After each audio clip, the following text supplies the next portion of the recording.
Today I'm revealing my plans for sewing a chic winter wardrobe for myself. Winter can be tough. Cold temperatures, dark skies, and all that rain and snow. I wanted to ditch my leggings and fleece uniform and figure out how to create a winter capsule wardrobe that's both practical and has a bit of winter glam. So let's see how I figured this out and what I'm gonna sew. Maybe it'll inspire you too. Okay, let's take a look at my winter projects.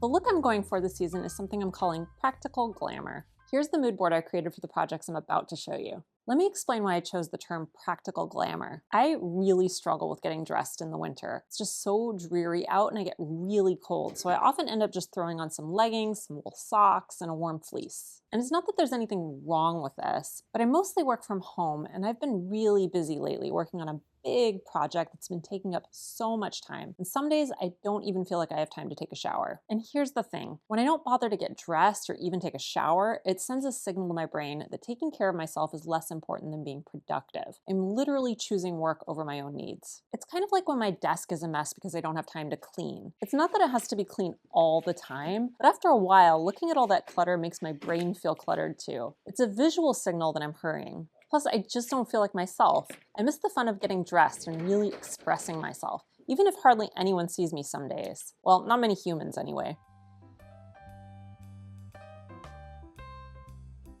I thought, how can I infuse my winter wardrobe with a bit of glamour while still staying warm and comfortable? What can I create that'll make me feel cozy but make me feel like me? That's the challenge I set for myself this winter. So I went through all my inspiration folders and started to gather ideas. I printed things out and started to play around with them, adding swatches and bits of trim from my stash. I started to think about what I truly love to wear, especially on those cold days when I just want to cuddle up. I thought about those tried and true pieces I already own and what I love so much about them. In the end, I created a mood board that lifts my spirits, feels wintry, but still feels totally practical day to day. Here's what ended up on my mood board. I noticed lots of texture, especially velvet, lace, and warm sweater knits. I started thinking about how I could incorporate those luxurious fabrics into simple, comfortable shapes that would be easy to throw on. I also noticed a bit of sparkle and some interesting details like frog closures. I kept that in mind as I started to plan a bit more. The color palette may feel a bit limited here, but I actually think that using a lot of black and white creates its own kind of drama in winter, especially with all the texture I'm planning to include. So my neutrals are pretty obvious. I went with a deep black and an ivory color. Black is a safe color for me, just something I can pretty much always throw on. I think that makes it a good choice for a season where I want to feel good with minimum effort. I was really inspired by looking at vintage Chanel pieces, which use a lot of black and white,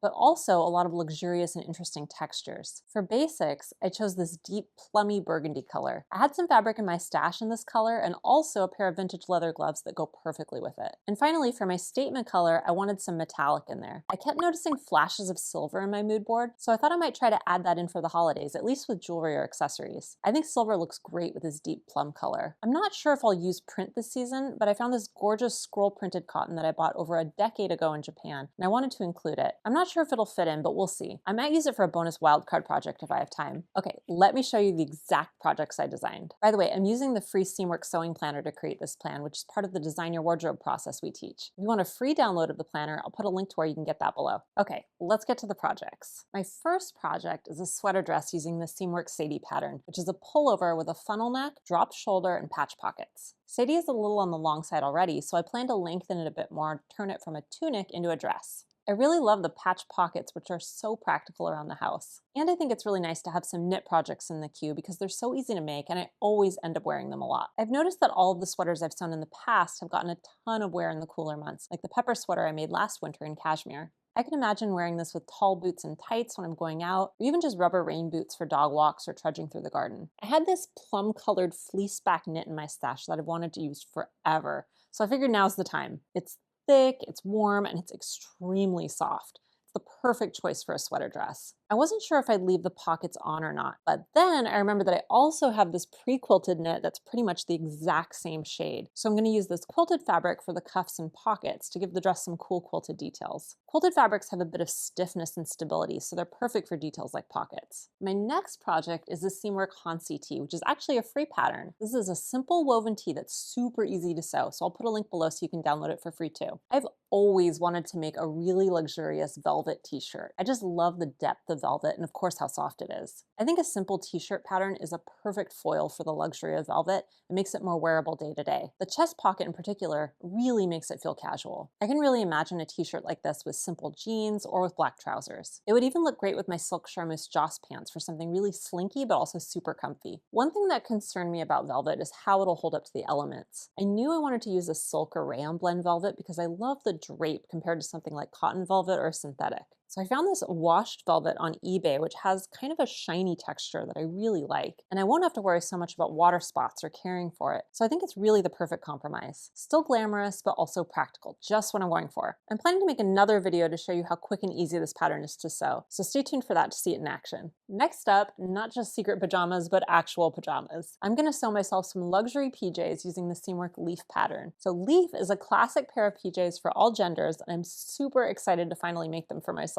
Now here's the deal. I have a pair of pajamas that I absolutely love and wear constantly. I spend a good part of my life in these pajamas, but I also have to go outside in them pretty frequently to take the dogs out, and they're looking pretty ratty. Because they're a light color, they've accumulated a lot of stains along the hems that I just can't get out. There might be a few coffee stains too, quite honestly. So I thought about why I love these so much, and here's what I came up with. First, they've got a generous menswear cut with plenty of volume. The fabric is soft against my skin, and it seems to resist wrinkles. They have plenty of pockets, so I always have a place to stash my phone. I also like the drawstring waist since it's adjustable and doesn't dig in or stretch out like elastic can. I plan to incorporate these details into a new pair of pajamas that hopefully love just as much but feel not quite so ratty in. I searched high and low for the perfect fabric for these. I wanted dark colors, knowing that they'd probably be encountering some mud. I definitely wanted stripes, and I was picturing a navy and red stripe like the shirting I have in my stash. Unfortunately, I didn't have nearly enough of it. I was talking to Haley about this on the podcast, and after we were done recording, she texted me this photo from the local fabric store, and I knew she'd found the one. What a champ. This is a silky cotton shirting, and it was on the pricey side, but it has such a smooth, soft hand. I love the brownish plum stripes. It's definitely a little different from the original fabric I had, but I think I love it even more. Next up is the Seamwork Orla mini skirt, but with a twist. Orla is a beautiful A-line mini skirt that's fully lined, but I'm gonna do something a little different with it. So first of all, I absolutely love to wear wool mini skirts in the colder months. The wool keeps me warm, and when I wear it with thick sweater tights, I feel like I'm wearing leggings on the inside, but dressed up on the outside, if you know what I mean. I also really love the pocket details on Orla with the cute buttons. It looks really polished to me. I usually wear wool skirts like this with tights and flat shoes, like a chunky pair of loafers and maybe even socks.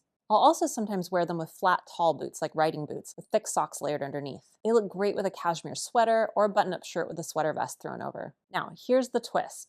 The most comfortable skirt I have in my closet is a little A-line mini in a thick Ponte knit fabric. So I wondered if I could make this skirt in a knit instead of a woven. I found this gorgeous wool double knit at Serge Fabric Shop and really fell in love with it. I'm thinking that I can either leave it unlined or line it with a stretch silk I already have in my stash. Do you want to see a video about this process? Just let me know and I'll share how I convert a pattern like this made for wovens into a knit. Now for my biggest project, which is the one I'm most excited about. It's a Seamwork Denise coat in faux fur. I'm taking inspiration from a favorite vintage coat to make something extra glamorous this winter. I have a vintage faux fur coat in my closet that I absolutely love to wear. Faux fur might seem kind of over the top to some people, but it's actually super practical for winter because it's so warm. As someone who is always cold, I love throwing on a big coat that's guaranteed to keep me warm no matter what. But here's the problem. This vintage coat has bracelet-length sleeves, so my wrists are always sticking out. I think it looks a bit odd with sweaters underneath. The only way to make it work is with long gloves. So I'm making my own version this winter, but using the Seamwork Denise pattern. I love to take beloved vintage pieces, think about why I do or don't wear them, and then sew something that works even better for me. I was also really inspired by this shearling coat from by Malene Berger. I feel like the Scandinavians know a thing or two about stylish winter attire, so I always get a lot of inspiration from Swedish and Danish designers in the colder months. I love the simple collarless shape and the wide sleeves, which seem perfect for going over sweaters. I can really see a coat like this with just about any outfit. Well, maybe not if I'm gardening or something, but most things. Mainly, I love the warmth. I feel like this is a piece that really epitomizes the practical glamour that I'm going for. So at first, I wasn't sure what color to make it in. I love the cream color of my vintage coat, and I also like the warm tan of some of the designer coats I looked at. In the end, I decided to go with black because I could just picture it with some sparkly jewelry at Christmas or New Year's. Like the black silk velvet, it just feels wintry and a little glam. So I found this black faux fur at Fabric Wholesale Direct, and it's described as faux rabbit. I like that it has a somewhat short pile and that it's really soft. This fabric is definitely a bargain compared to a lot of the other faux furs I was seeing online. I'm also thinking that if I have enough fabric left over, I might make this vintage capelet pattern that I have. Just a little furry neck warmer sort of thing. I think those could be a great use for those frog closures I felt drawn to initially. For the lining, I found this jacquard pattern silk with these oval polka dots on it. So will all of these projects actually make me feel like less of a schlub around the house? Will they get me excited about getting dressed in winter? That's my challenge to myself this season, to give myself the gift of a little practical glamour. And if you want to see the last batch of projects I sewed, including some important lessons that really changed my approach, watch this video next to see everything I sewed over the fall.